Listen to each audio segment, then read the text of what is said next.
I don't know. I haven't heard anything. Capital Investment Committee hearing for March 25th is called to order. There is a quorum present. Vice Chair Lee, do you move the minutes for March 20th? Thank you, Mr. Chair. Move the minutes for March 20th. Any discussion? Seeing no discussion, all those in favor of approving the minutes say aye. Aye. Nays? No nays? The minutes are approved. Chair Lee. Thank you, Mr. Chair and members. Before we get started with the agenda for today, I just want to acknowledge that one of our committee staff, Jennifer Nelson, partisan researcher, but is a service to the Capital Investment Committee, will be leaving us to join MMB. She will continue her public service, and so in light of that, we got some snacks for all of us, but in celebration of her being here with us. I just wanted to acknowledge, Jen, you have been a great staff of the committee ever since I joined the committee back in 2019, and so you'll be missed, but we know that you'll continue your public service to the state of Minnesota. Thank you.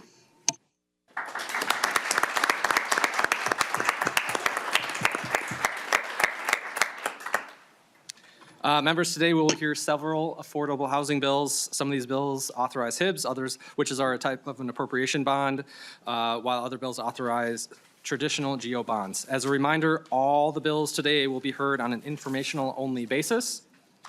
Before we get started with bills, I've asked the MHFA Commissioner, Jennifer Ho, to please provide an update on the status of HIBs, authorizations, and recently funded projects. Welcome to the committee. Please introduce yourself for the record and proceed. Thank you. I'm having a protocol awareness moment. Do I address you as Chair, Representative Frederick? Yes.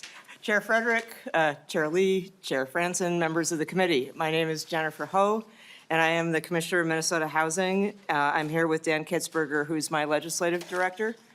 And glad to see that we have sweets to sweeten the conversation around housing infrastructure bonds today. Just a quick reminder that Minnesota Housing was established in 1971 by the legislature. We have an independent board of directors that includes the state auditor. We are independently reviewed by an auditor of our finances. We do not own or operate housing. We issue bonds and maintain a AA+ rating from both Moody's and Standard & Poor's. As you all well know, housing affordability and housing supply are a statewide problem. I have a few facts just to display for you here today, but you all know it because when I talk to you about what's going on in your districts, you understand the housing issues that you're facing. We need to build more housing that people can afford, and we need to preserve the housing that we have across the state.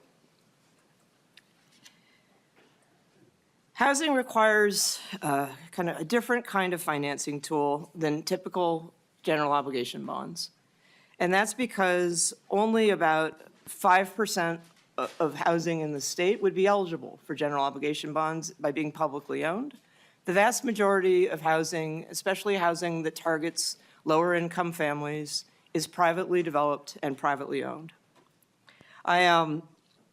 So the housing infrastructure bond, and you've also done housing infrastructure appropriations in lieu of bonds, have been the largest state source of capital for housing development to address the lack of supply and to preserve existing housing. Housing infrastructure bonds are a unique Minnesota innovation and something that's the envy of my colleagues across the country. Are we okay there? Okay.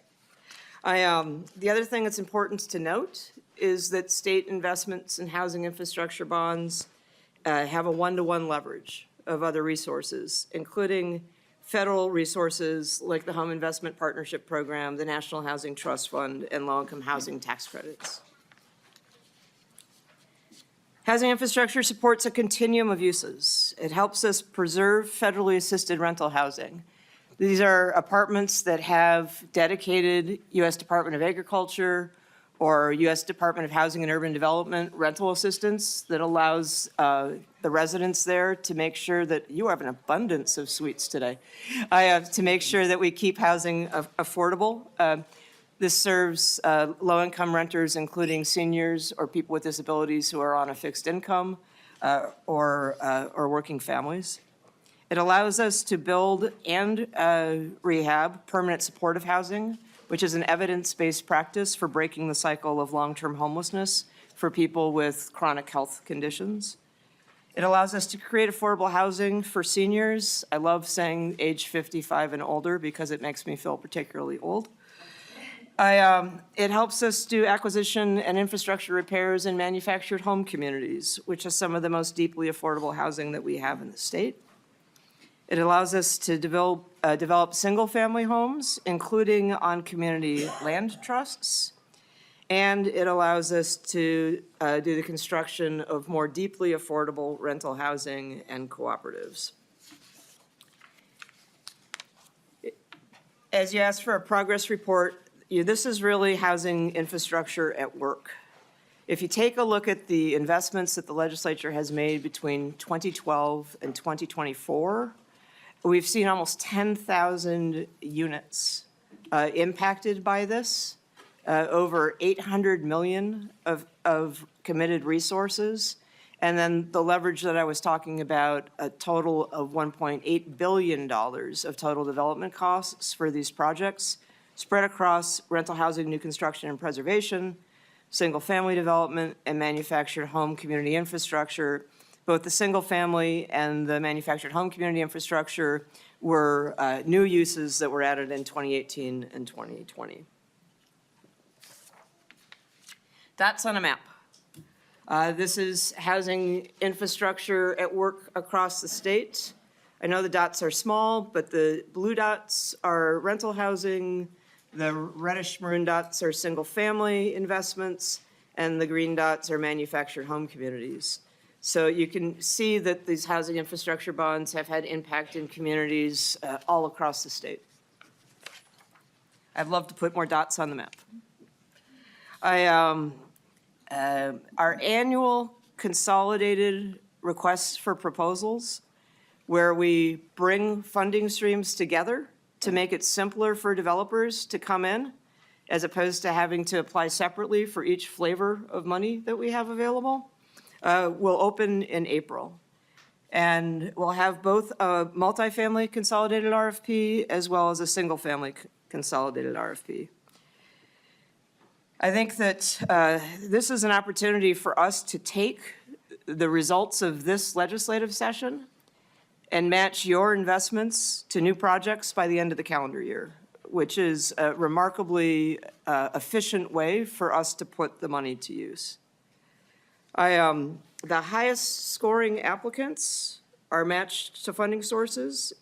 And so what we end session with in terms of the array of resources that we have and the level of resources that we have determine how far down the scoring list we're able to fund. Of course, we're always paying close attention to geography, wanting to make sure that resources are distributed between greater Minnesota and the metro area, and then also geographically across greater Minnesota. We've also been able to use housing infrastructure for manufactured home community infrastructure. We're moving to an every other year RFP since there aren't a large investment of new resources as had been in the past. In 2023, you uniquely did $200 million, the highest ever amount of housing infrastructure appropriations in lieu of bonds. And we have been able to award the bulk of that through our 2023 and our 2024 consolidated RFPs. You'll see on the rental side, in 23, we were able to do 12 developments. In 24, we were able to do 6 developments. Single family, we funded 39 proposals in 23, 8 proposals in 2024. Manufactured home communities, just the housing infrastructure bond portion, or housing infrastructure appropriation portion, not the other appropriated dollars for this purpose. We were able to do 4 communities in 2023 and 1 community in 2024. I will just note that since I began in this job, working for the governor and lieutenant governor, we've requested over $1 billion in housing infrastructure resources, and the legislature has authorized over $500 million in housing infrastructure resources. In 2024, you authorized $50 million in housing infrastructure bonds, and in December, we selected 6 rental developments. 4 of them are preservation deals to make sure that we preserve federally assisted rental housing, and 2 are new permanent supportive housing constructions. And then this fall, kind of in line with the development timeline of those selections, Minnesota Management and Budget will issue their GO bonds, and we follow them immediately thereafter, and we'll issue the housing infrastructure bonds this fall. So I think the most important takeaway from that is that we're able to move these resources, as quickly as the development process itself moves out into communities. And just as note, the 2 new permanent supportive housing projects that we selected in December are up in Red Lake and down in Mankato. Even though we've had historic investments in housing infrastructure, we are still very oversubscribed in terms of demand for these dollars, I guess, proceeds maybe is the best way to say it. In our multifamily RFP in 2023, we selected 28 projects, but we had 97 applications. In 2024, when folks know that we had fewer resources than 2023, we only had 64 applications. We were only able to select 21 of those. I'm oftentimes telling cities and developers that it's not because we think some projects are good and other projects are not good. It's just the availability of resources only lets us fund certain way down the list.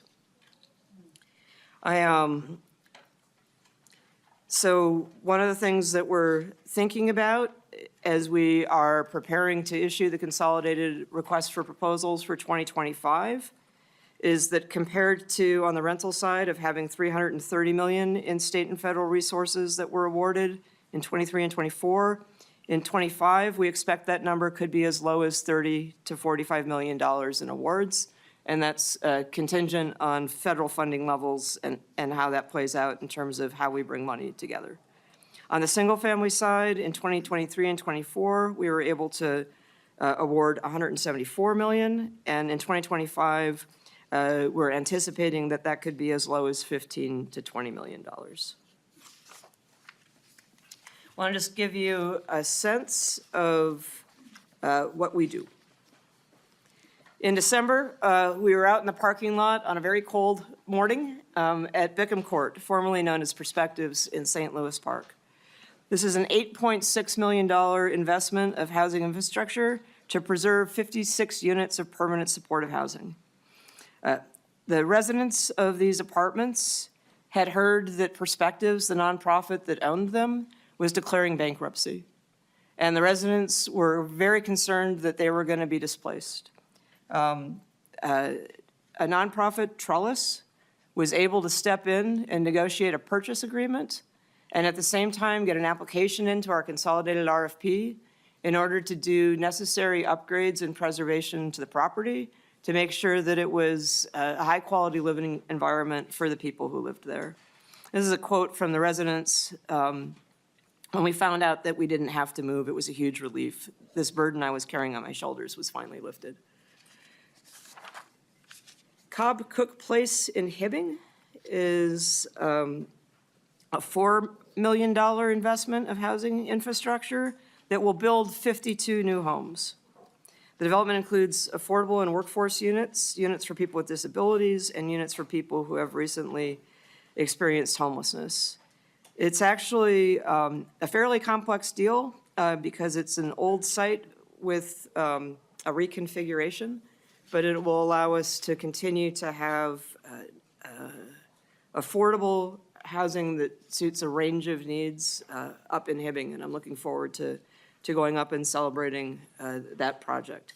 I think the Minnetonka Mills Church project in Minnetonka is a $1 million construction that will be used for 10 new twin home units on underutilized church-owned properties.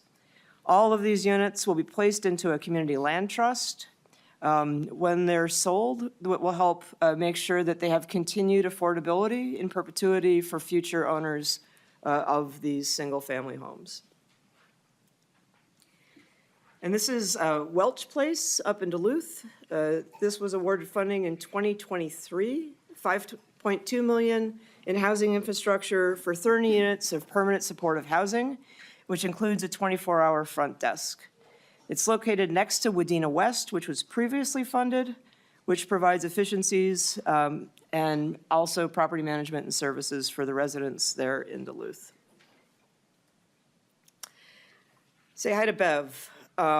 She is a leader at Woodlawn Terrace Cooperative in Richfield. This is a manufactured home community right in the heart of Richfield.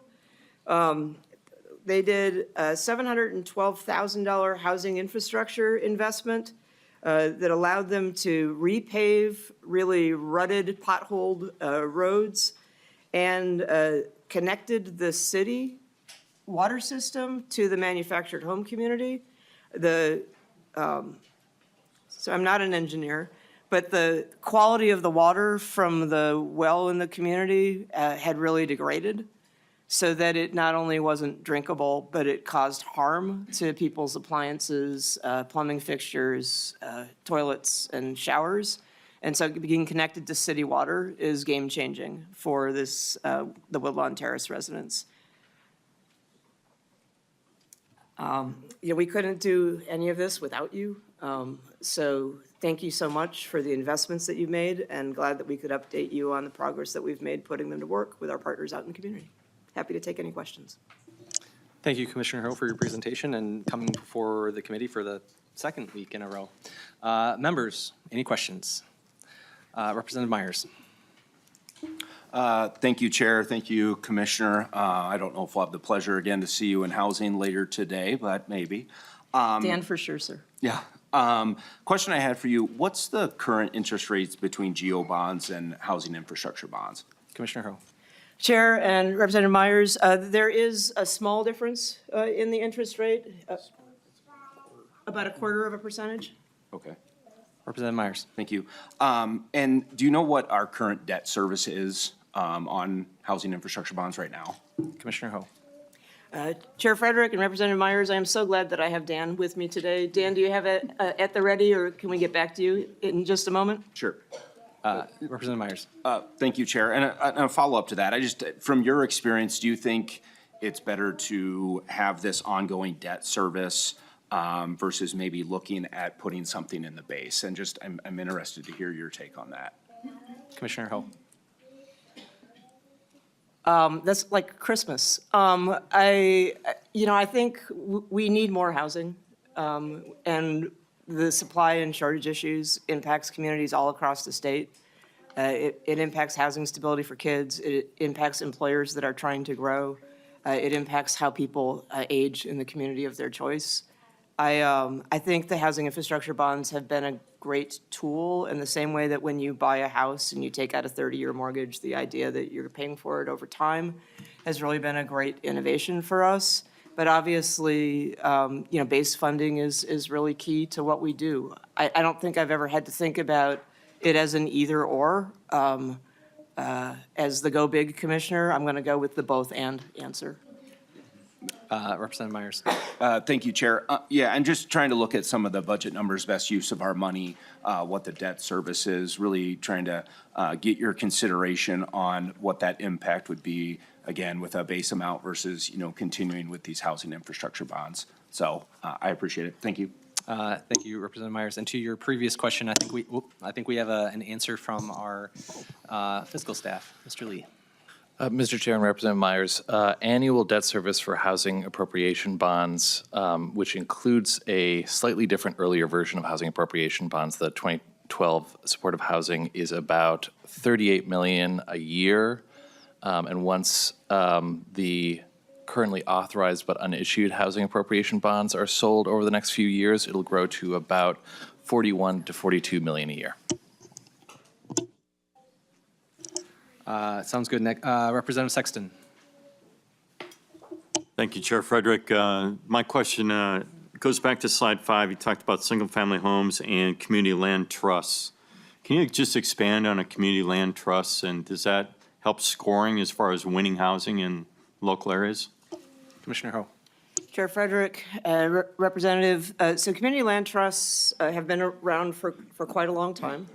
They're nonprofit entities where the home is put into the trust and the home buyer is benefited in terms of home purchase price. And then as the value of the home accrues, the difference in value is shared between the community land trust and the homeowner if the homeowner moves on. And that allows the home to remain affordable. What we've been able to do with housing infrastructure bonds is help with land acquisition or property acquisition for homes that will be put in the community land trust. And that's allowed, I don't even know, we actually have quite a few community land trusts around the state. Happy to provide some follow-up information on the geography of them and our work with them, if that would be useful to you, sir. Okay. Sounds good. And I don't believe there's any further questions, so I just want to thank you for coming before the committee and giving your presentation and answering questions. Members, we're going to move on to bills. As a reminder, we are hearing bills on an informational-only basis, and we're going to start with Chair Howard.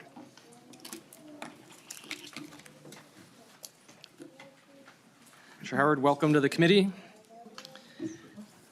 When you get settled, please present your bill, House File 1141. Hello, Chair Frederick, members of the committee. Thanks for the opportunity to talk about House File 1141, a bill that would provide $400 million in housing infrastructure bonds throughout the state of Minnesota.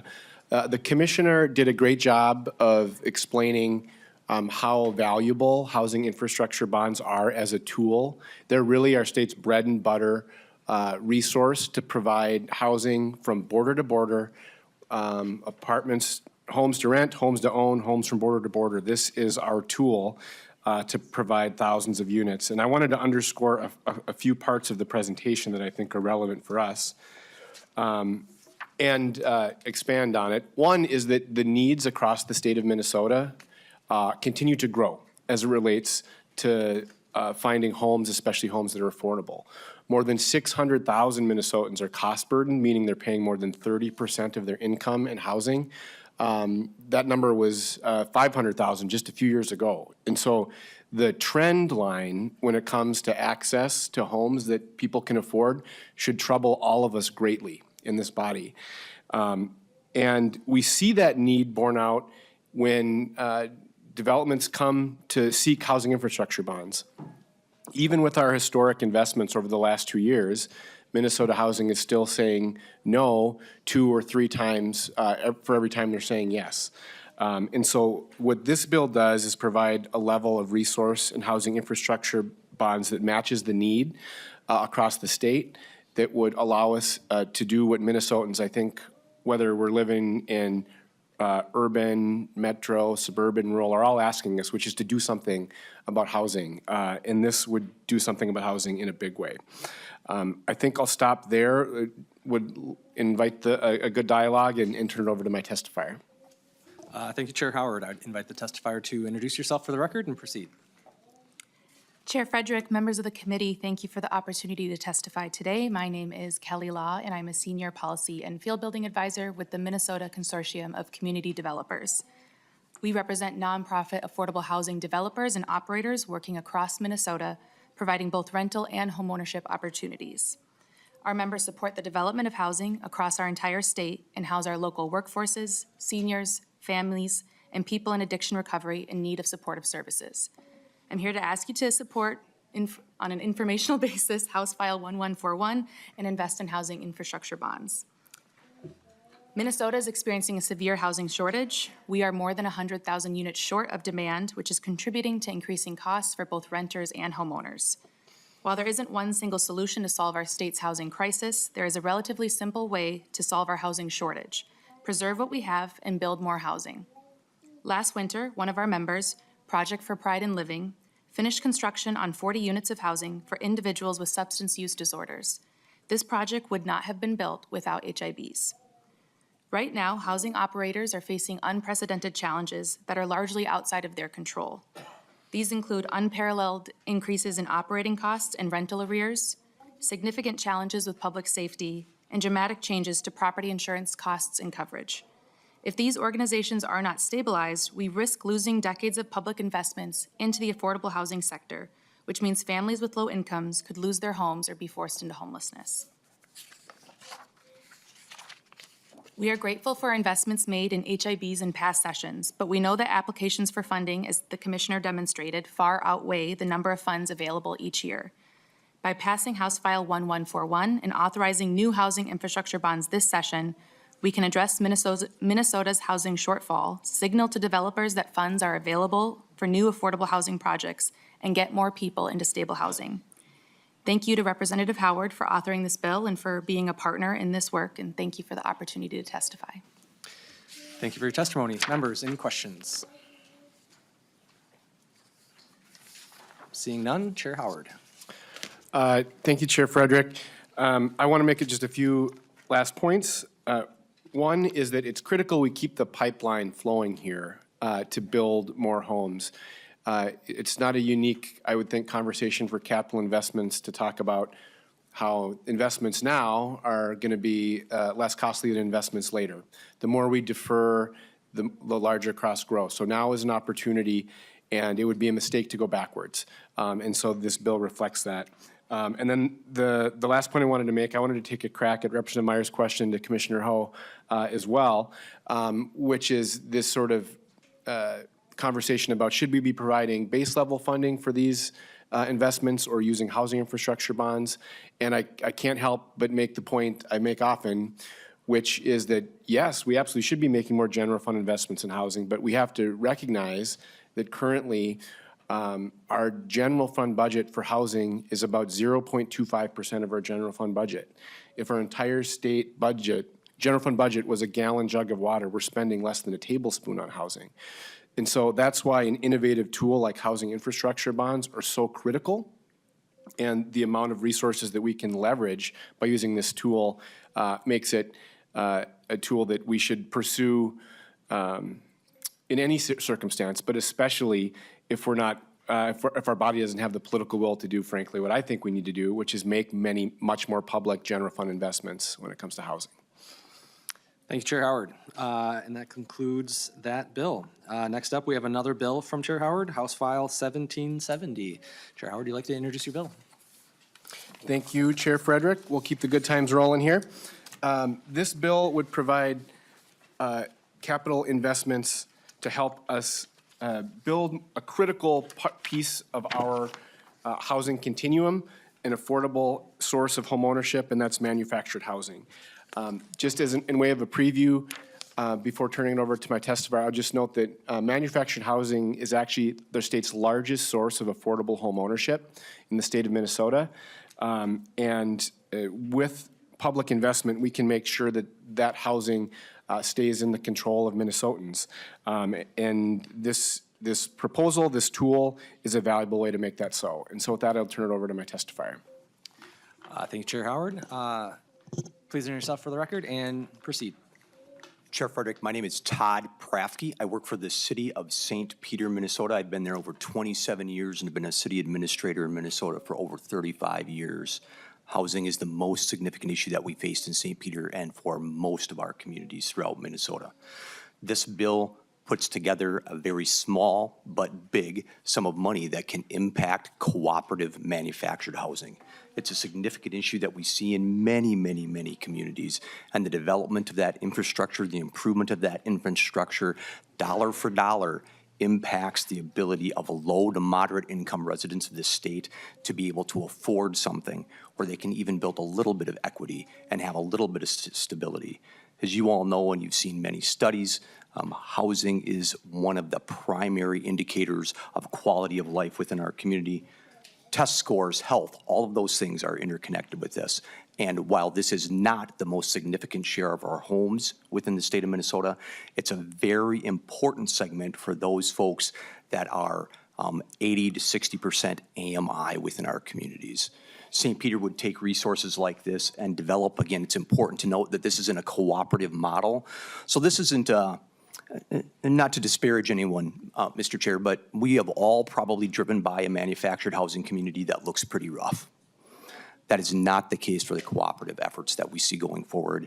And as we see cooperatives and local residents help self-determine how those parks are handled, how rentals are taken care of, how cleanup must be done, those are important issues that work better in that format in a community like St. Peter. And that's why I'm here to visit with you. Thank you for your testimony. Members, any questions? Representative Carroll. Thank you, Chair, and thank you, Chair Howard, for bringing this bill. I think it's an important bill.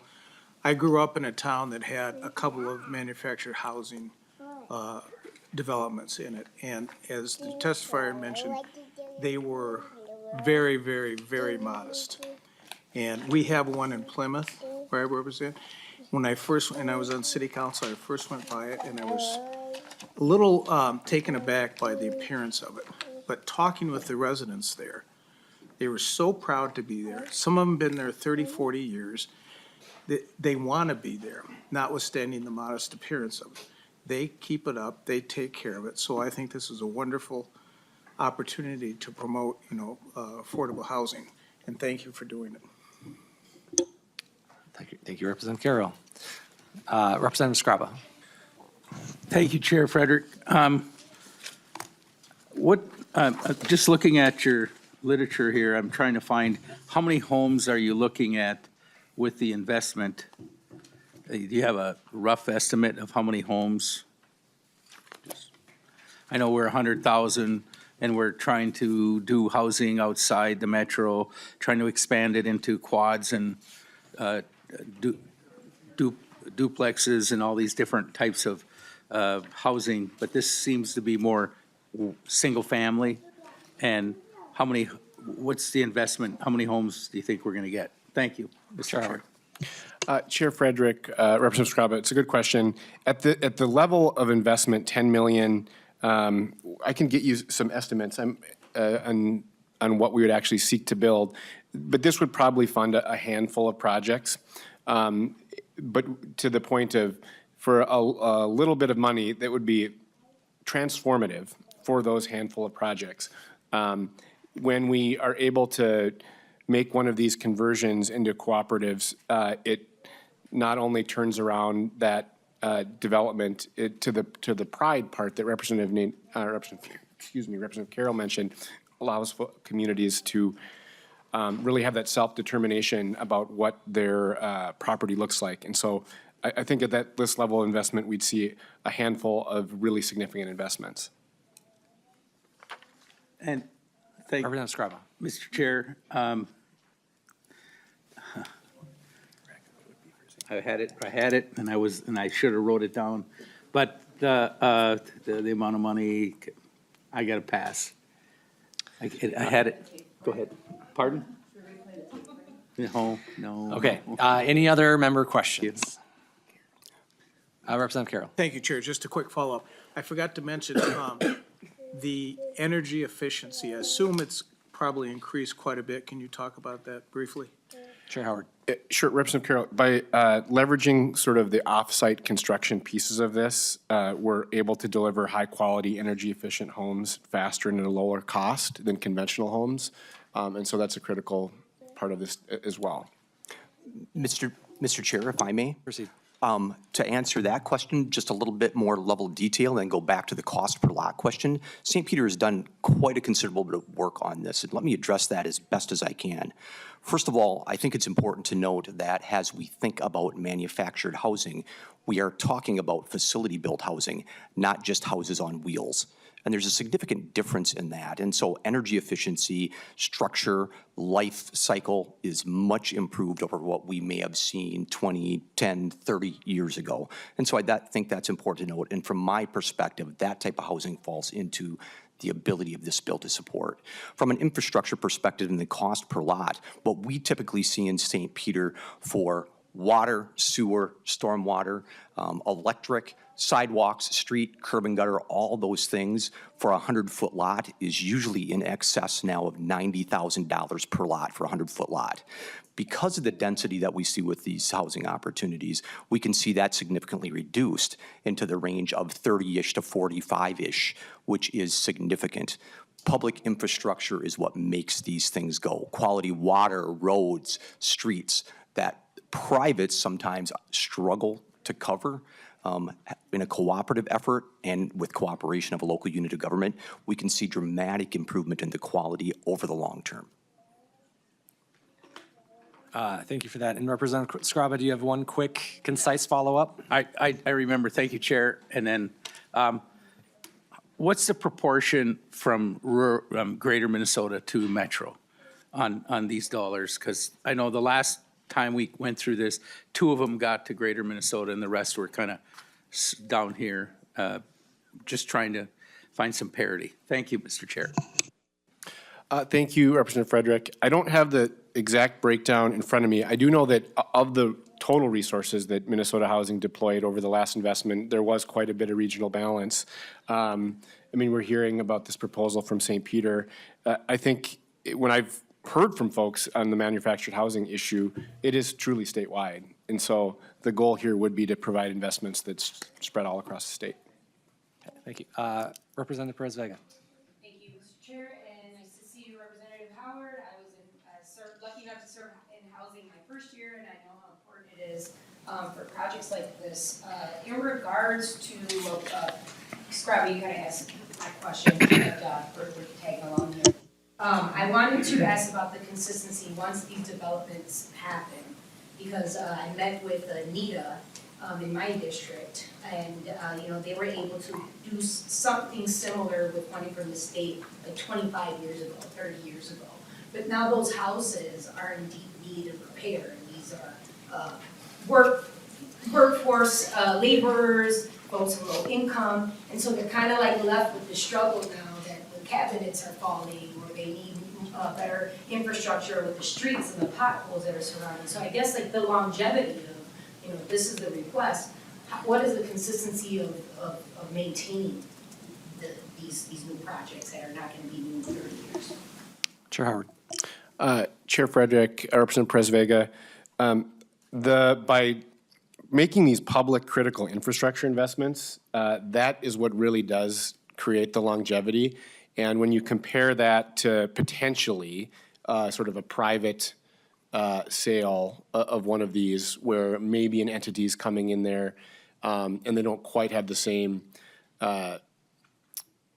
motivation to keep the whole facility strong, vital into the long term. So these are generational investments, and making them and helping more of our parks become co-ops is a way to do just what you're suggesting, make sure that we have this housing safe, stable, quality into the long term. Thank you. I didn't have my mic on, but I have a vocalist voice, so the first question. And then another is, with the homes being purchased, they're developed, you kind of responded to an answer that we can talk more off the record on, but I just want to see more of the consistent development aftermath in the long run when we're talking about sustaining affordable housing, so that we don't have folks that had a dream of being able to afford a home, and then 30 years later looking at whether or not they can pay for their mortgage or not, and what opportunities are left through that, right? Through the education, through the predominant allyship of these organizations. So I appreciate you bringing this up, and I look forward to learning more about how we can bring some of that consistency into the district. That you see what's happening. We're dealing with homelessness, and it's not just because of mental illness or the other. It's working families that just can't afford to even pay their own rent downtown St. Paul or across the river. Thank you for that. And with that, closing comments, Chair Howard. I appreciate the discussion. This is a tool to address a critical piece of our housing continuum, and I really appreciate the discussion today. Thank you. Up next, we have our final Chair Howard bill, House File 1489. Please introduce your bill.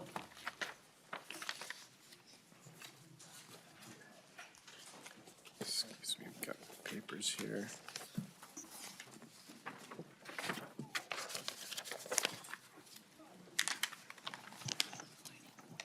Thank you, Chair Frederick, members of the committee. This bill would make investments in general obligation bonds for our public housing, which is another critical piece of our entire housing continuum that helps provide housing for more than 30,000 Minnesotans, 65% which are seniors, a third of which are children who are at risk of homelessness. Making sure that we're investing in keeping and working to make sure that the public housing that we do already have is well maintained and preserved is so critical. Because once we lose this public housing, it's gone forever. And what we know about the state of our public housing across the state is that there's huge unmet rehab and preservation needs. And again, just like as many discussions play out in capital investment, the longer we wait to make those updates, the more costly it becomes. And so making a considerable investment in public housing now helps us preserve those units into perpetuity and warrant our discussion. And with that, I would turn it to my testifiers. Thank you, Chair Howard. First up, we have Melissa Taphorn. Please introduce yourself for the record and proceed. Chair Frederick and members of the committee, my name is Melissa Taphorn. I'm the Executive Director of the Washington County Community Development Agency, and I am the Legislative Chair of Minnesota NARA, which stands for the National Association of Housing and Redevelopment Officials. We have 150 member agencies across the state of Minnesota, and 117 of those agencies own public housing. This is a federal program established by the United States Housing Act of 1937, and our public housing assets are anywhere from 1937 to the 1990s. The vast majority of our agencies own a few units, less than 250. Many of them own less than 50 public housing units. And like I said, they're across the state. In your packet, there's some slides that have the visual of all the dots across the state there for you. And as Representative Howard spoke about who lives in public housing, 65% are seniors or people with disabilities. The rest are families with children who are many at risk of high risk at homelessness. They're home to over 36,000 Minnesotans. And most of them, 2/3 of them, have incomes below $15,000. So this means that predominantly the people living in public housing are at or below the poverty line for the state. And then, as Representative Howard talked about the backlog, we've done a survey with our membership. We have a backlog of about over $300 million. Because there has been ongoing decades of underfunding by Congress of our capital fund.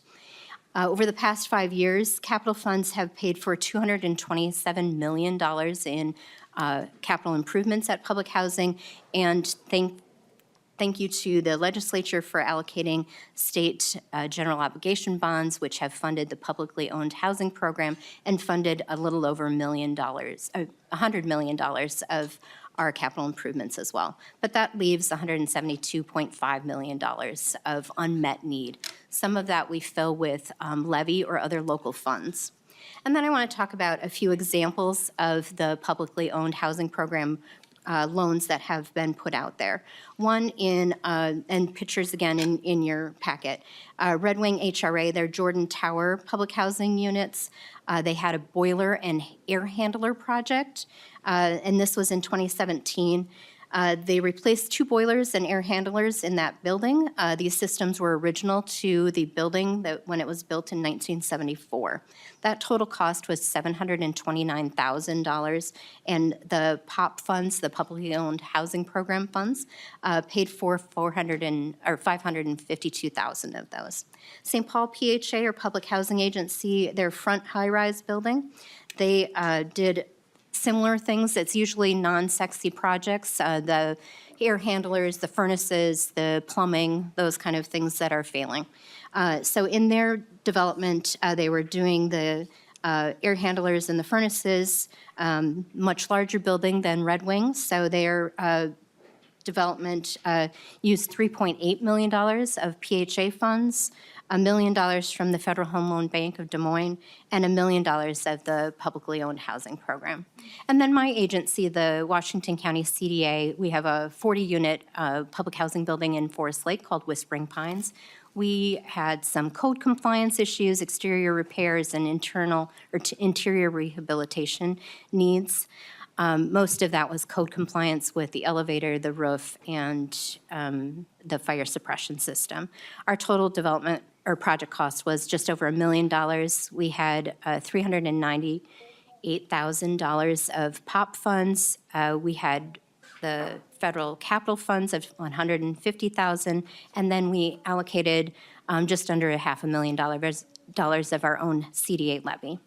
And then Minneapolis PHA received $2.4 million in 2021 to install fire suppression systems in 4 of its high-rise buildings, including the one our next testifier lives in. And the agency received $1.35 million in the last year's POP general obligation RFP round to repair electrical components in their high-rise buildings as well.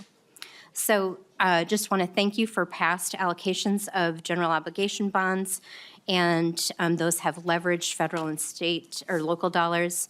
They've cured health and safety concerns in all of our properties and extended the life of 134 assets and increased the pride of 10,000 seniors, persons with disabilities, and families to have their home. So when you are considering a bonding bill in the future, we hope that you will include public housing rehab in that. Thank you. Thank you for your testimony. Next up, we have Belinda Walker. Please introduce yourself for the record and proceed. Good morning. On the behalf of the public housing across the state of Minnesota, I am blessed and honored to be here concerning the low-income, elderly, and disabled residents. I live at Lindale Manor, located at 600 18th Avenue North, a Minneapolis Public Housing Authority high-rise building. I am an active and engaged resident who serves on my high-rise resident council and the board of the Minneapolis High-Rise Representative Council, which represents the interests of over 5,000 public housing residents in Minneapolis. I am also chair of MPHA's Resident Advisory Board. For years, resident leaders have been coming to the Capitol to tell legislators about our building capital needs and to ask for bonding money to help address the needs. We stand in full support of House File 1489, which provides much-needed funding to maintain and improve public housing across the state for thousands of low-income, elderly, disabled residents. In fact, MPHA used part of a $2.4 million general obligation bond awarded in my building a few years ago to help install fire sprinklers in every unit. I am here to tell you that in Minneapolis, the need is still great. Our buildings are well made and deserve our numerous upgrades of their systems that are over 50 years of age and in need of major repairs or replacements. According to MPH, the agency only gets 10% of the annual capital funding it needs from HUD, resulting in a backlog of over $260 million in unmet, compounded capital needs that continue to grow. Residents across the city complain of elevators that break down frequently, especially at my building, drafty windows, and poor heating and ventilation systems. Many residents have breathing problems, such as I, and a lack of good ventilation in our high-rises means that we get sick and are often hospitalized for serious respiratory illnesses. We are asking that you would please support the proposal of $100 million in general obligation bonds for public housing to help offset disinvestment by the federal government. Public housing is a vital resource for our state's most vulnerable citizens. This resource is my home and the home of so many other Minnesotans. It must be preserved for us and for the future generation in need of housing support. Thank you. Thank you for your testimony. Members, do we have any questions? Representative Perez Vega. Sure you don't want it first? No. Okay. I don't have a question. I just want to say thank you to Ms. Belinda Walker for your testimony, sharing your story, because your story is not just yours. You named it on the target. I mean, I hear from constituents trying to get connected with the county and the city regarding the ventilation. Accessibility is so important. And what we're looking at the federal level, I really hope that our state stands committed to have accessibility for supporting the PHA. It's so important. I'm a child that was raised by parents that grew up in the project system in New York City, and they moved here with opportunities entering into public housing before they became the first-time home buyers in our family. And we have to continue to fight for the conditions that they lived in. Our kids are growing up in there, our elderly, our veterans. And it scares me at the federal level to see what's happening, but we don't have to do that. We can really impact our housing crisis here. So thank you for sharing your story. It's not easy to talk about that and being vulnerable to that. Gracias. Thank you. Representative Scraba. Thank you, Chair, and thank you for your service, for volunteering, or your job with housing. It's seems undaunting because it's like a dairy farmer. There's always work. There's never not work. So but thank you. And on the money, the general obligation bonds, is there any matching dollars? Does a county or city match any of these dollars, or federal government match any of these dollars? Thank you, Chair. Chair Howard. Thank you, Chair Frederick and Scraba. Often these resources do leverage other investment, and so it is a tool that we can use to make sure that the investments we're making are stretching further, we're having more impact. To the federal government piece, we've mentioned, for decades, the federal government hasn't been really doing their share when it comes to investments in public housing. And I think there's a lot of concern that we could even go in a deeper hole with some of the what we've seen in the first months of the Trump administration. And so it underscores the importance of the state stepping up when it comes to public housing rehab. Representative Scraba. Okay. Closing comments, Chair Howard. Thank you, Chair Frederick, and thank you to members for the rich conversation around all the ways that capital investment can and must be a critical tool for us to address our housing needs all across the state. I really appreciate the discussion and hope to see housing represented in a capital investment bill this year. Thank you, Chair Howard. Up next, we have House File 2693, Representative Agbaje. Then after that, we will have Representative Jones and then Representative Keeler. So if we want to have everybody kind of move up, die the mic, we need to make up some time.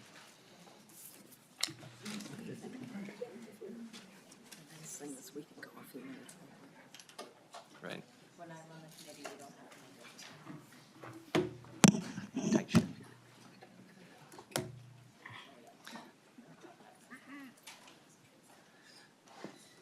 Representative Agbaje, if you want to introduce your bill. Sure. Thank you, Chair Frederick. Well, thank you, everyone, and the committee members. So I'm here today to present House File 2639, kind of continuing on the housing that you've heard about.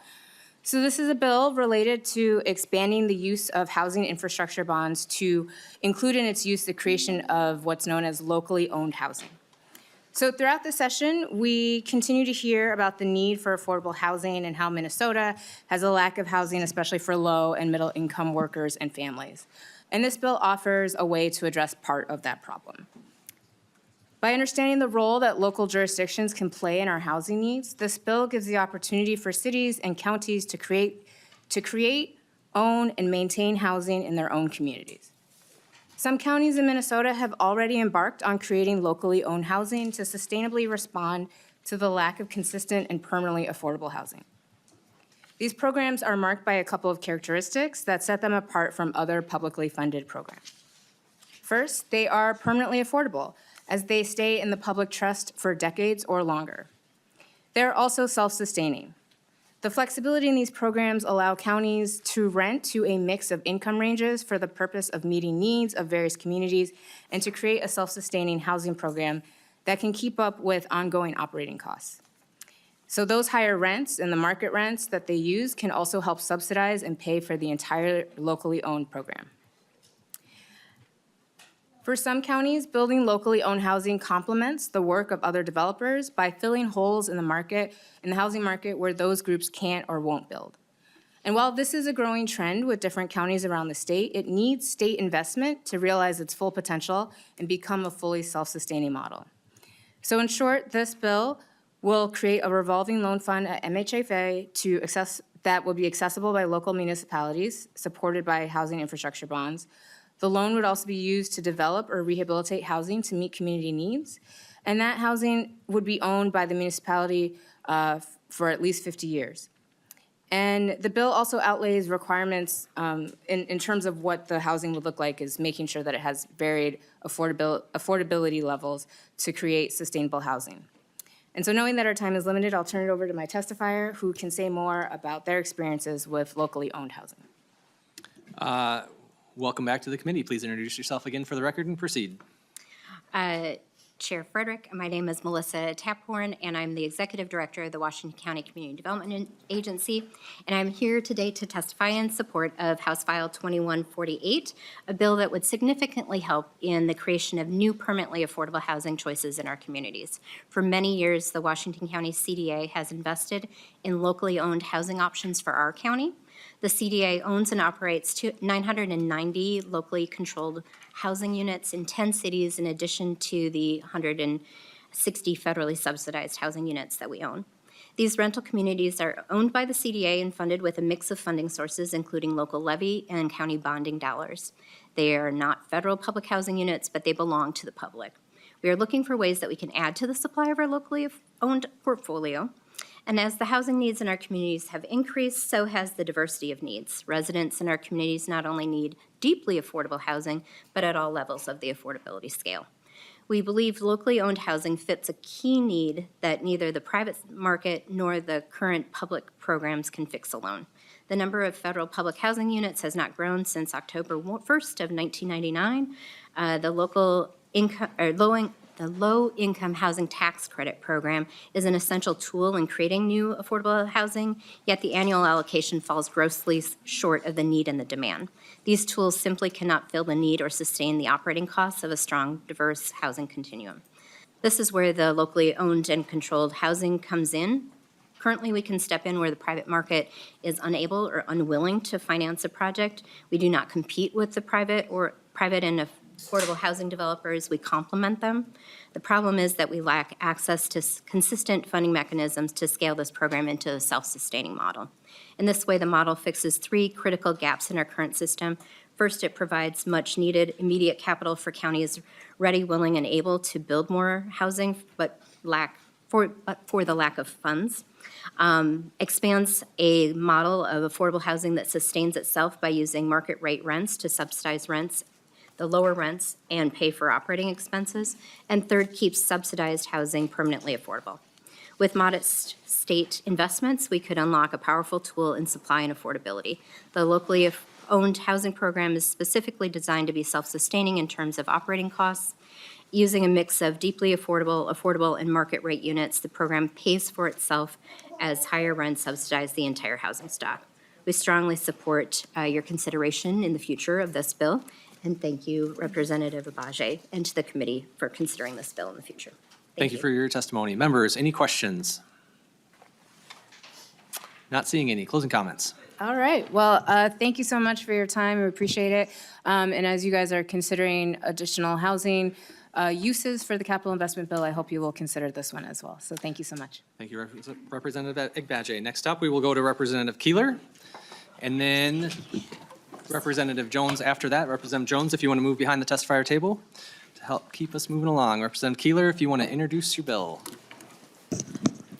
Thank you, Chair and members. We'll be quick to help you catch up some time. This is House File 1266 for a non-secure juvenile detention center. We've actually been in front of the bonding committee for a couple years, looking at innovative ways that we can support our youth. The main goal for Clay County is not just for Clay County, it's actually to provide services for the entire state. What we want to do is we want to take care of kids in the appropriate setting where the kids need to be taken care of so they can thrive the best. We've been frugal with going back to the drawing board and kind of switching what we need to do in our community. I'll let our testifiers talk more about that. But the reality is, Chair, what we're doing here is really going to impact greater Minnesota and the entire state. If you look at the package of testifiers or written testimony in here, you'll see a lot of these may be your communities, your counties, but we're really here to provide a statewide solution. With that, I'll hand it over to my testifiers. Excellent. If you want to introduce yourself for the record and proceed. Thank you, Vice Chair Frederick, Chair Lee, Chair Franzen. Thank you for the opportunity to testify before you today. My name is Jenny Mojo. I am a Clay County Commissioner, and like I said earlier, I appreciate the opportunity for your time to talk about a vitally important House File 1266, which seeks the funds to design, construct, and equip a new non-secure juvenile detention facility center in Moorhead. Clay County is deeply committed to the care and rehabilitation of our youth through the West Central Regional Juvenile Center. Our center currently operates a 55-bed secure facility and a 25-bed non-secure care facility. However, the current non-secure facility is operating at full capacity, and we're seeing long wait lists for youth in need of placement. Counties across Minnesota are spending thousands, tens of thousands of dollars to find resources to fund appropriate placements for our youth with complex mental health and behavioral needs, and it's critical that these placements are close to the communities and supports their support systems. House File 1266 presents a vital opportunity to address this gap. The proposed 40-bed non-secure juvenile facility will include beds for both male and female juveniles, offering trauma-informed services as part of the Qualified Residential Treatment Program. This facility will provide essential services, including food prep, therapy, education, recreation, and medical services, ensuring our youth have the resources that they need to transition back into our communities successfully. This initiative has garnered broad support, as noted, with a diverse coalition of stakeholders, including resolutions of support from 28 Minnesota counties, all 11 tribal nations in our state, educational leaders, providers, and the business communities, all of whom have passed resolutions of support. Additionally, we've been working closely with legislators and really appreciate the work of Representative Keeler and Representative Joy in advancing this initiative. Clay County has a dedicated team ready to provide the necessary care and support, but we need the appropriate funding to help with the infrastructure to continue this work. With $24.75 million in funding from House File 1266, we can expand our capacity, provide more appropriate placement, and improve the outcomes for Minnesota's youth. Thank you for your time and consideration, and I can stand for questions. Thank you for your testimony. Next up, if you want to introduce yourself for the record and proceed. Morning, Mr. Chair. My name is James O'Donnell. I'm the superintendent of the West Central Regional Juvenile Center. We currently operate the facility that's being proposed to be the remodel and the new facility. Basically, the West Central Regional Juvenile Center serves a wide variety of youth, from secure services to non-secure services to transitional services. But what we aren't is we are not a psychiatric facility. So that's what's the whole plan is, to get a psychiatric facility. And what's happening is we need a continuum of care in Minnesota, and we have a secure, we have non-secure, we have residential, but we don't have some psychiatric services. Right now, the West Central Regional Juvenile Center is taking youth from all over the state. I mean, we're getting phone calls from counties that are closer to Chicago, Illinois than they are to Moorhead for placement. The placement, there's just no placements in Minnesota, especially psychiatric placements. We're operating all of our programs, secure or non-secure, operating at capacity. And it's just a difficult thing. We need to meet youth where they are, and youth are struggling. And if we're gonna invest in something, we gotta invest in our youth that if they're hurting, they're gonna hurt people. So we need to help out. Thank you for testimony. Members, any questions? Representative Koznick. Thank you, Mr. Chair and Commissioner. I appreciate you bringing this forward in the testimony, and Representative Keeler. Could you talk about the secure, in the bill, it says non-secure on line 1.8. Is it non-secure, secure, or tell us about the security features, please? Correct. So this, I'm sorry. Vice Chair Frederick, Representative Koznick, thank you for the question. This specifically is talking about the non-secure expansion. We have a vibrant, secure facility, the 55-bed facility, as James talked about, but this one would be expanding the bed capacity from 25 to 40 on the non-secure component. And what's great about that is, as our administrator talked about, is making sure we're meeting kids where they're at. There's so many different, some kids need higher security, some kids need less. This offers the opportunity for them to work and get the supports that they need to be successful coming out of the secure facility. Representative Koznick. Thank you. I appreciate that clarification. Any other questions? Representative Perez-Vega. Thank you, Chair. Yes, is this possible to do in phases? Commissioner. Vice Chair Frederick, Representative Vega, thank you so much for the question. We are working on that diligently. In making sure that we're not making more of a gap than already exists. Currently, we're trying to figure out a way to do that. So I think there have been some ways to identify a way forward. Excuse me. Sorry. Representative Perez-Vega. Thank you. And maybe you mentioned this in the conversation, I didn't hear it, but how many, coming from youth work and juvenile detention centers and out of Red Wing into our city, I always want to ask, what is the population of our youth that have been part of your, or are currently in your detention center? Go ahead. Oh, Mr. Chair. The population of our youth is, it varies. I mean, it's anybody and everybody. It's everybody's kid. I can't, Like the number, sorry, Mr. Chair. The age. Go ahead. Like the number total of juveniles that are currently in your facility right now.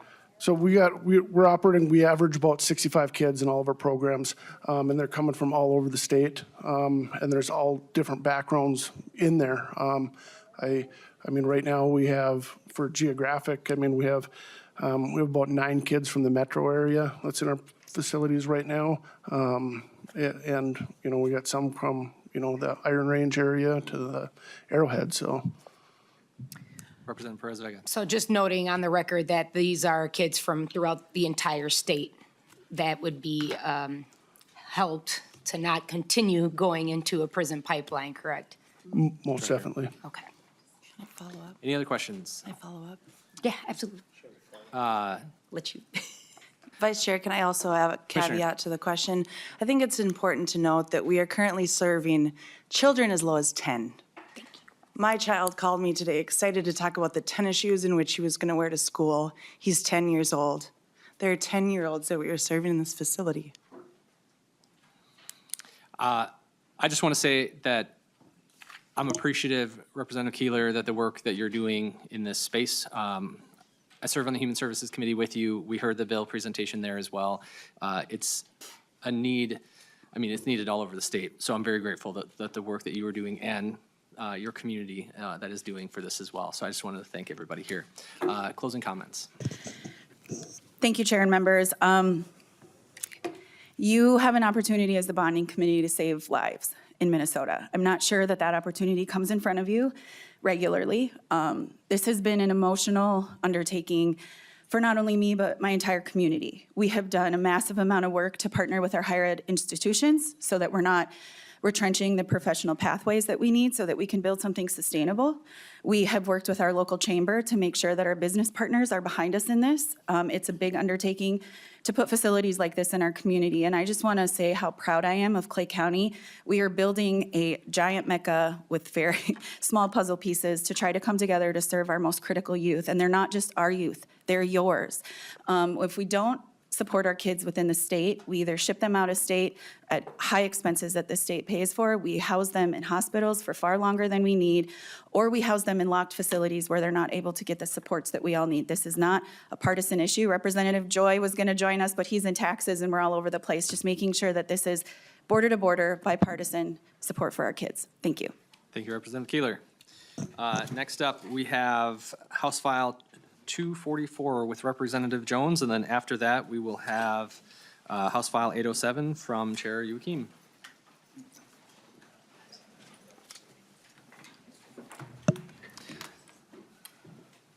Representative Jones, please introduce your bill. Thank you, Vice Chair Frederick and members of the committee. My name is Representative Katie Jones, and I'm excited to be testifying on House File 244 for St. David's Center bonding. I'm excited for the opportunity to present this bill and share more about this project serving the youngest and most vulnerable Minnesotans. I've also got some treats going around. There's some chocolates that have been both outside and inside, so they may have melted in between. So just making sure folks know about that. Anyway, to the bill. So when initially presented with this proposal for St. David's, I didn't automatically sign on, even though it's a project in my district. It's important to me to vet projects when they are seeking public funds. And I met several times with the St. David's team, toured the Nicollet Mall facility, and I've listened carefully to the voices of constituents and reviewed the needs in my district. So throughout that process, I've learned three things. First, that St. David's is a highly respected, leading organization with long-standing and proven track record of delivering life-changing services to our youngest kids and their families. Two, that there are over 2,000 kids and families from across the metro area who desperately need their services and are currently on a waiting list. And three, that this project has enthusiastic support in our community. So the building that St. David's has moved into was once a cornerstone of community well-being. It's the old YWCA at 12th and Nicollet in downtown. It was a vacant space for a period of time, and we know what vacancies can do to an area. But through this project, we will be transforming a part of downtown, this same landmark, into a thriving center for kids and families. Not only that, the project promises to create hundreds of jobs, hundreds of new job and internship opportunities to help grow the early intervention mental health workforce, which is in such a high and increasing demand. While other organizations are pulling back because of the many challenges in the children's health and mental health area, St. David's is stepping up. And today they are asking us to step up with them to help them with less than 1/3 of the total project cost. I'll also say that was a really big, important piece for me. So the logic is really clear. The unique essential services of St. David's provides to the young kids and families is simply good business. It reduces public costs, both current and future, especially in special education and a wide array of human services. To be honest, that is what sold me. The services they provide are proactive in a way that reduces special education needs in our K-12 schools and set kids up for long-term success. Proof of that impact is reflected in the letters of support in your packet from public school leaders, health professionals, county experts, and business leaders all agree that this project is needed. I am pleased that Hennepin County took the first step in approving the St. David's project as part of their 2025 legislative platform, and now it's our turn. I hope that you'll join me in supporting St. David's commitment to Minnesota's children and families by supporting this request. And now I'll hand it over to Julie, CEO of St. David's Center, to share more about this project. Thank you. If you want to introduce yourself for the record and proceed. Wonderful. Vice Chair Frederick, Chair Lee, Chair Franzen, thank you for the opportunity. Committee members, thank you for the opportunity to testify today. My name is Julie Shortall, and I am the CEO of St. David's Center. I am asking you to support our House File 244, which will fund a portion of the cost to take this idle building in downtown Minneapolis and transform it into a dynamic and much-needed children and family service center.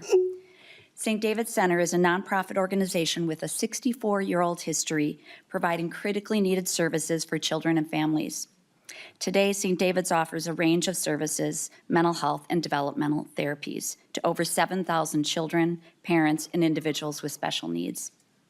They are served at our 2 early intervention centers in more than 30 co-located partner sites such as child care centers and schools, and in hundreds of family homes across the metro community. And you'll see from the letters of support in your packet, we have a long history of strong partnerships with counties, school districts, and the medical community. I'm speaking today not only on behalf of the children who have been impacted by our work, but even more importantly, the 2,000 children who are lingering on our wait list and won't be served unless we expand. These are children whose needs are going unaddressed and during the most foundational time of their development in the 0 to 8 years. They are children whose developmental needs and early life experiences have caused them to act out in ways that make their behavior very hard to manage in their homes and in other settings. They are kids that are literally being expelled from childcare centers and preschools across our community, experiencing school failure before they even enter the K-12 system. It is for those thousands of waiting kids that we decided to embark on a bold and strategic expansion project. We have acquired and are in the process of renovating the old YWCA building on Nicollet Mall.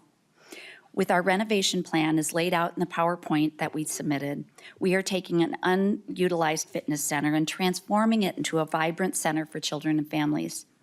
This allows us to extend our therapeutic services, particularly mental health and pediatric therapies, to those 2,000 desperate children and families waiting on our list. Not only will this expansion provide critically needed care, but it is also expected to create as many as 150 to 200 new jobs and providing training opportunities to 70 interns annually, contributing to the local economy and the workforce development in the critical area of children's mental health. The total cost of this comprehensive expansion project is estimated at $35 million, and our bonding request is $10 million, less than a third of that total. We are committed to building a robust public-private partnership to fund this initiative. You will see in a letter in your packet signed by 14 business and community leaders serving as our capital campaign committee that to date we've already successfully raised $9 million through private philanthropy, which proves that Minnesotans believe in this work and this necessary project. The project is shovel-ready and will be executed in phases, allowing for immediate utilization of any allocated funds. Our organization is a safety net for children with complex developmental needs. We offer assessments, a continuum of interventions from parent support to outpatient mental health and developmental therapies to intensive day treatment. As a result, the children build skills to enter school with behaviors to help them succeed and will prevent or mitigate remediation later in their lives, reducing special education costs today and costs to our correctional and healthcare system in the long term. It is truly a public-private partnership project. Our work is essentially an extension of public service. As one representative said to me recently, there are many important projects to fund, but what could be more important than our children and their hope, their healing, and their opportunity to succeed? I'd like to end with extending my heartfelt gratitude to Representative Jones for championing our project on behalf of Minnesota's children and families, and I hope you will join her in supporting House File 244. Thank you very much. Thank you for your testimony. Do we have any questions? Representative Myers. Thank you, Chair. Thank you, Representative Jones, for bringing this. Good to see you again. I had the opportunity to go, view your Minnetonka campus, and love to see all the work that you guys are doing there, a wide array of things, from special needs to just, our smallest learners. I have a 4-year-old myself, but it was really inspiring to see what was going on there, and I hope that this is something that, if you guys have the opportunity to check it out, support this bill, because I think, childcare is really important, and having that access. So I just want to say thanks for bringing it. Thank you for that. Representative Skraba. Thank you, Chair. Ms. Sorjo, the state put about $1.2 billion in childcare last year. Did you guys receive any money from the state? Shortall. Chair and Representative Skraba. Thank you. We did not receive any of that money. We're, our child care site is in Minnetonka, and interestingly enough, so many of the families in our services are low income, but our child care in Minnetonka is a smaller portion of what we do. It's about 10% of our budget. Most of our budget is early intervention and treatment services. So the families in the Minnetonka location didn't receive access to that funding. All right. Representative Skraba. Thank you, Chair. And on the public-private partnership, which I like, is it going to be is the building going to have any property taxes, or are they exempt from the nonprofit part? Thank you, Chair. Shortall. Chair and Representative Skraba. We are exempt from taxes, yes. Any other member questions? Closing thoughts. Please just support the bill. Easy enough. Thank you for that. All right, next up, we have House File 807 from Chair Youakim, and then after that, we will have House File 2619 from Representative Lee. Representative Lee wants to make her way behind the table there, if she's in here. Chair Youakim, please introduce your bill. Thank you, Mr. Chair. Sorry, just have to get organized here. Good afternoon, members, and thank you for hearing House File 807 today. I know you have a packed agenda. Hopkins is a unique. First, I wanted to say that the bill is drafted wrong. We're actually asking, the project is $5 million. So the ask is $5 million, I should say. Thank you for hearing House File 807 today. Hopkins is a unique suburb with a historic Main Street and a population of just under 21,000. A few of you visited last 2 summers ago for one of our projects. That didn't quite make it, but we were happy to have you there. Our town was used to actually be considered West Minneapolis up until about 1928. We are a diverse community in many ways, from our housing stock to our residents. Our 4 square miles community is divided by highways 169 and 7, as well as Excelsior Boulevard. We have 65% rental.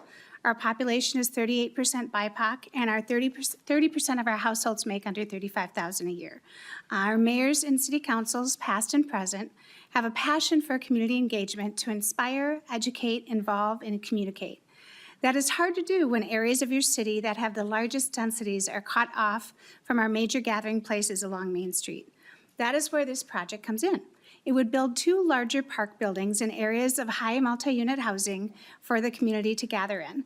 They would be climate-controlled, open, available to the public, and could be used in a variety of ways, from polling locations to teaching ECFE classes, or for someone who does not have air conditioning in their apartment unit to get out of the hot weather on a summer day.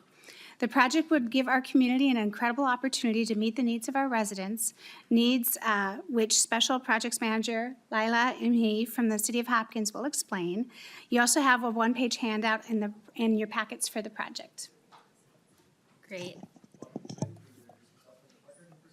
Yes, thank you so much, Representative Youakim and members of this committee. My name is Layla Mehi. I'm the Special Projects and Initiatives Manager for the City of Hopkins, and I'm really grateful for your time today to speak on HF 807, our request for 2 community recreation and resilience hubs.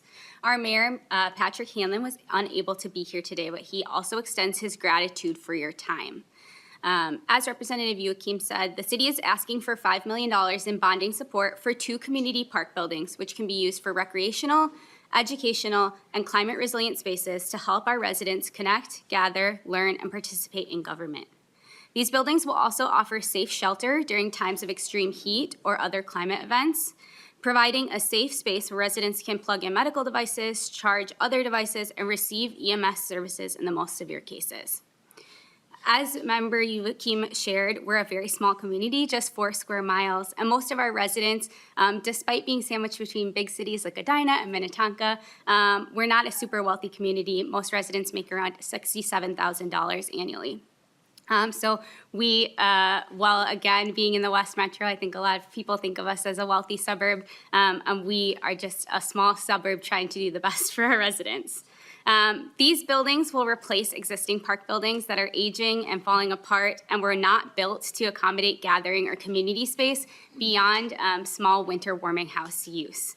And the request for these buildings really came from several studies and many conversations with our residents about the lack of spaces that accommodate the community's needs for recreation, places to vote, and places to have free and safe, comfortable places to go during times of extreme weather. The buildings are also both sited in proximity of the new Metro Green Line extension. The building in Oaks Park is adjacent to what was already the most residentially dense stop on the light rail line, where we've seen nearly 1,000 additional housing units approved in the last few years. These buildings will be incredibly accessible for all of our residents while meeting the demands of neighborhoods that are growing in conjunction with light rail. Again, the city is made up of almost 40% BIPOC residents, and 65% of our residents rent their homes. These residents often live in housing that don't have central air and utilize radiant heating, creating poor conditions for residents in cases of extreme heat or extreme cold. We know the detrimental impacts for residents in cases of extreme heat or cold, such as increased risk of stroke, increased heart attacks, and we also know children just don't learn as well. Our resilience hubs will be places that are open and available to these residents to come at any time of day during the summer, and especially in these areas that are adjacent and separated from downtown Hopkins by 169 and Excelsior Boulevard. They'll be close in their neighborhoods. We know that the way that our major transportation corridors have cut the city in half creates a barrier for many residents to participate in recreational or educational programs. All of our city facilities are really concentrated near our main street and quite far away from these neighborhoods. These buildings are regional assets because of our shared recreation services with the City of Minnetonka, who provides recreation for our community, but also because of their close proximity to St. Louis Park and Edina. When we experience climate events like having lights, no electricity or other issues, our residents are not going to see borders. They're simply going to be looking for the nearest place to seek shelter. The building of design is also designed to be carbon neutral so that it can stay heated or cooled without being connected to the grid, allowing them to continue to operate even following severe storm events. If funded, we would begin the design of these buildings this year in 2025 with a construction starting in 2026. The city plans to match the state's investment using a combination of bonding and park dedication funds. Again, thank you so much to this committee and chairs for your time, and I'm available for any questions. Thank you for your testimony. Members, any questions? Easy enough. Closing thoughts. Thank you, members. If you have any questions, you know where to find me. Hopkins really is a unique place in the West Metro, and like Ms. Yamini said, we do not have a ton of cash as a small suburban community and could use the help to make sure we're meeting our residents' needs as we move forward. So thank you. Thank you, Chair For your Youakim. consideration. Up next, we have Representative Lee with House File 2619. And then after that, we will have House File 2542 by Representative Pursell.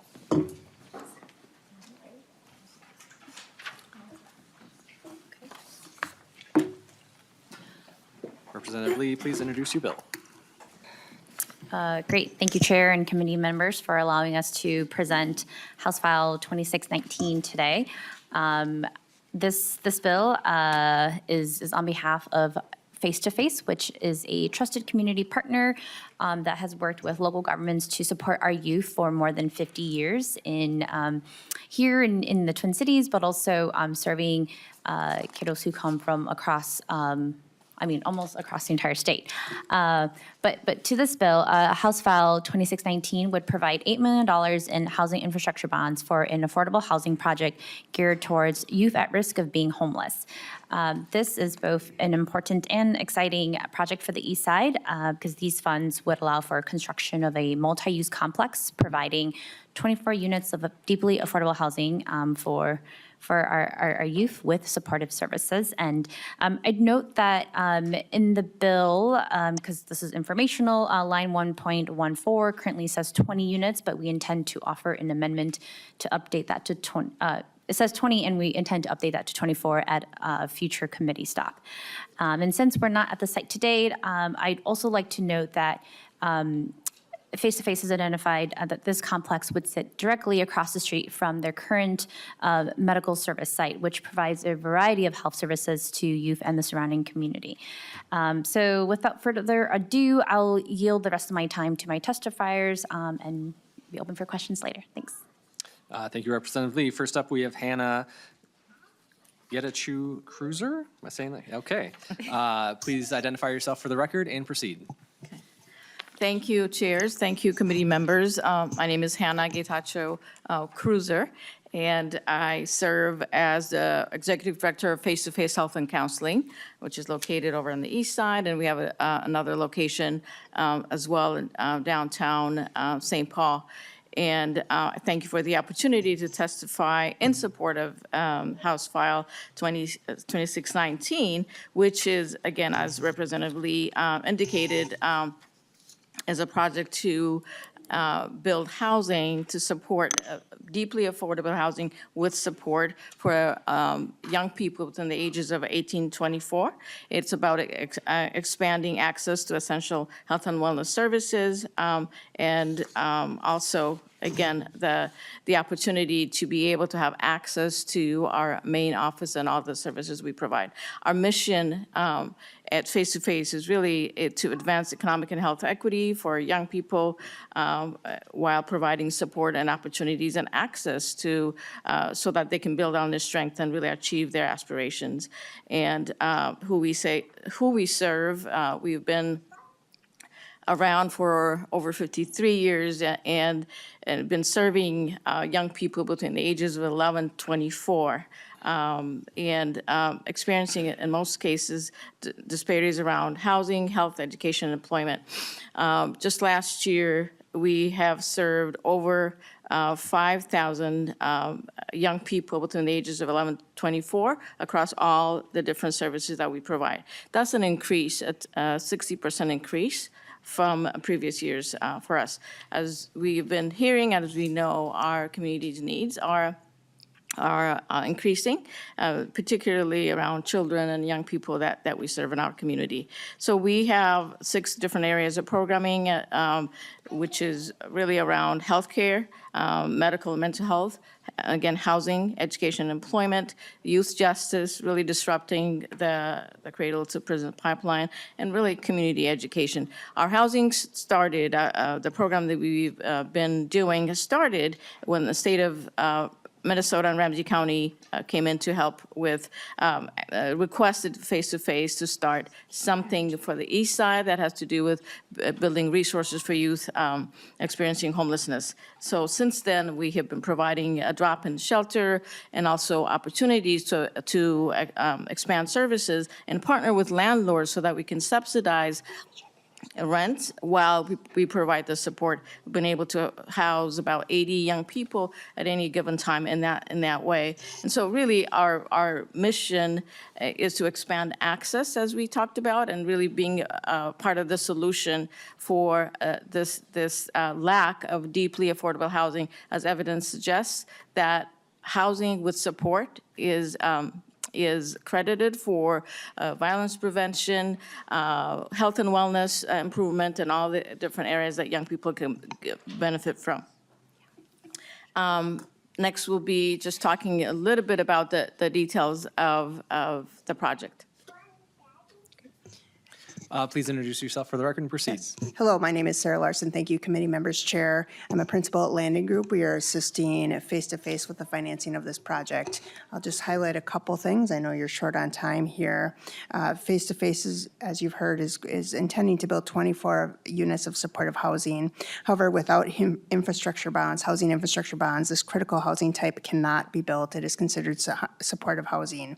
In some cases with supportive housing, we rely upon the federal 9% tax credit program. However, this program is more suitable for larger scale projects, around 40 units or more. A building of that size isn't appropriate for this type of supportive housing. So in this case, the project must be funded through cash, either granted or secured with a forgivable program or deferred loan. Unfortunately, without HIB funds, MHFA staff have stated there are no eligible deferred loan or grant funding options provided by the state in the base budget.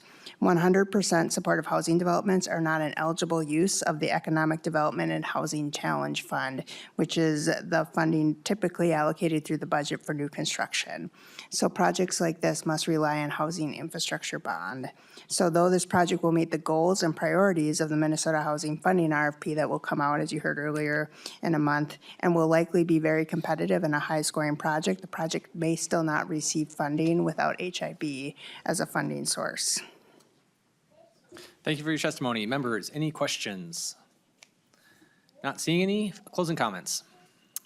Great. Thank you, chairs and committee members, for hearing this proposal and why it's really important, and looking forward to moving it forward. Thanks. Thank you. Next up, we have House File 2542 with Representative Pursell. Thank you, Chair Introduce the Frederick. bill. Thank you so much for hearing House File 2542 for information. I'm going to keep my comments brief because I have an expert, one of our township supervisors here, Glenn Castor, who will speak to the bill. Please identify yourself for the record and proceed.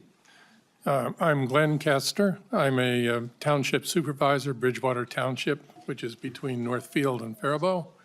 I appreciate the opportunity to talk to you about House File 2542. This is a novel approach. About a year ago in a township meeting, a number of residents encouraged the township board, to look at what we could do for affordable housing in the area. There's an urgent need. So what we're looking at is on 40 acres of land, putting up 100 homes, single-family homes and duplexes. It would also have its own infrastructure. So wastewater treatment, water, energy production are all on the site. We don't need to connect to city infrastructure. The reason this works is the cost of land in a township is considerably less than the cost of land in a city. So in Northfield, if you're putting up a duplex on a quarter acre, by the time you start digging, you have spent $120,000 purchasing the land and fees for the city. In the township with this project, you will have spent $15,000 to get to that same point. That means that the housing itself can be developed by private developers.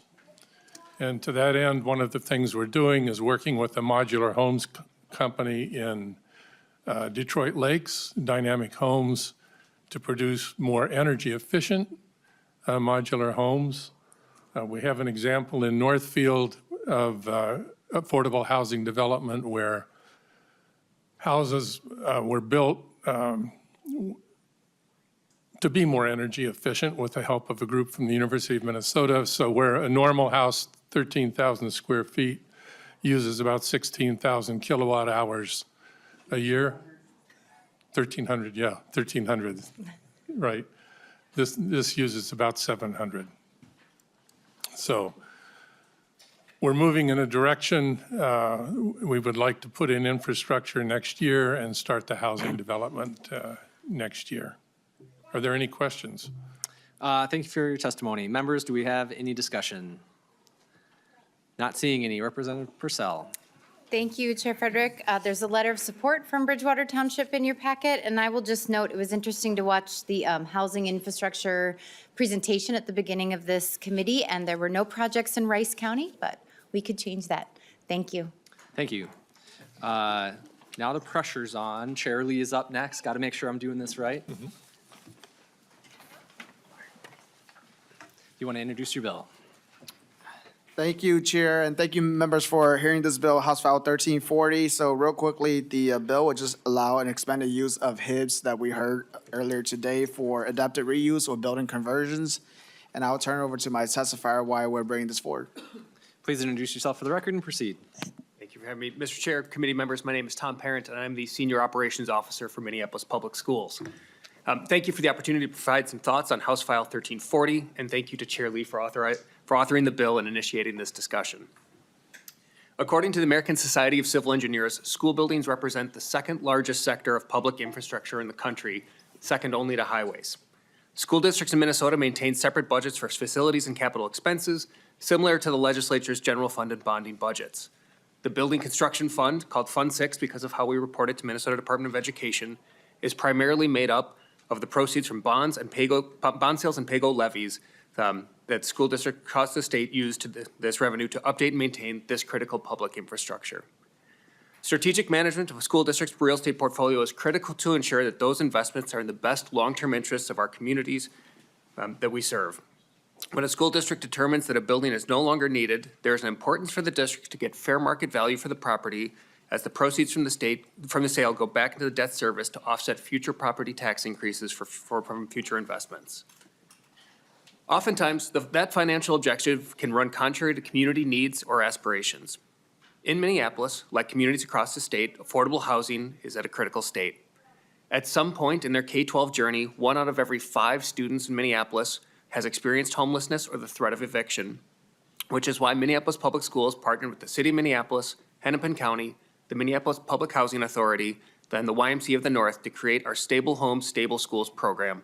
But more can be done, particularly at the juncture when school districts access surplus property. In the last year, MPS has sold 3 buildings that had all been unused for many years, and all of which will have some component of housing in their future. Each, however, will have varying levels of affordability and meeting the community needs.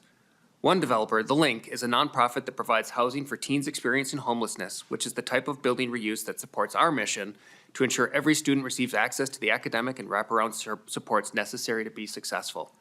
But developers like them are oftentimes at a competitive disadvantage when the building is listed on the open market like we do. House File 1340 would expand the use of housing infrastructure bonds for the adaptive reuse of buildings that are converted to affordable housing and could allow developers like them to compete with other uses on the open market. I appreciate that we're having this discussion today because I know communities around the state lack affordable housing options, and when school facilities become available for reuse, districts' property taxpayers should not be penalized for districts choosing to sell a property designated as affordable housing.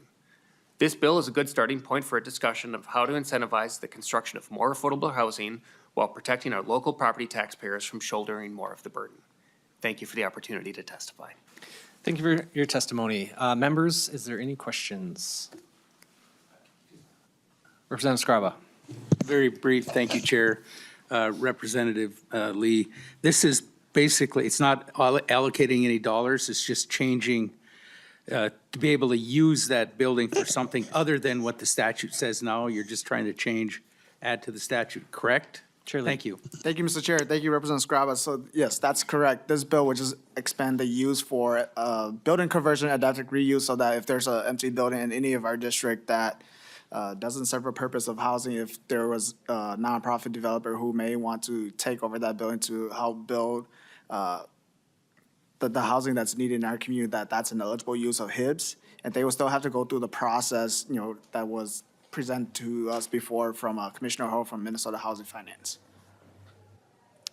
All right, any other questions? Not seeing any closing comments. Thank you, Mr. Chair, and also just want to say thank you to all of the members that signed on to make this a bipartisan effort, knowing that there are different uses and different needs across the entire state of Minnesota. We know that there have been on the tours a lot of buildings that we are exploring potentially funding for, whether for housing or for other uses, and so this is just part of that conversation. Thank you.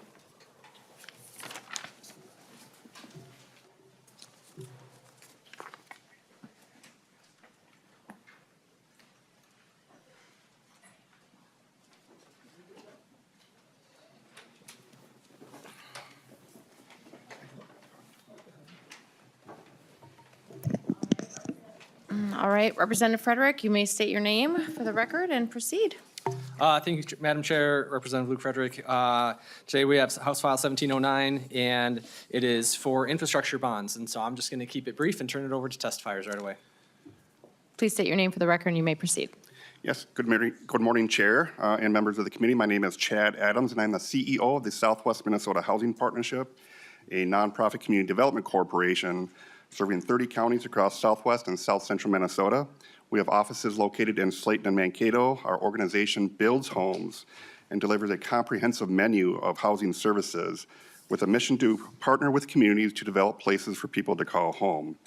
Programs such as the Greater Minnesota Housing Infrastructure Program exhibit partnership at its core and will allow our organization to create places for people to call home. While this program will provide strong mission alignment for the Southwest Minnesota Housing Partnership, it's more important to note that we are hearing from communities, families, and partners every day that housing is a top priority in every community that we are engaged in throughout our 30-county region.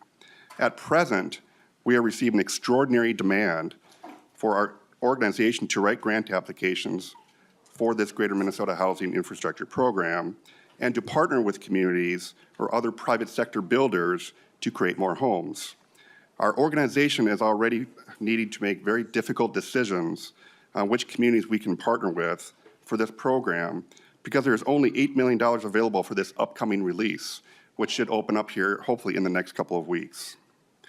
As an example, here's only a sample of the number of communities that we have discussed as a team to apply for this program: Appleton, Ballatin, Redwood Falls, Slayton, Mankato, St. Peter, and Marshall.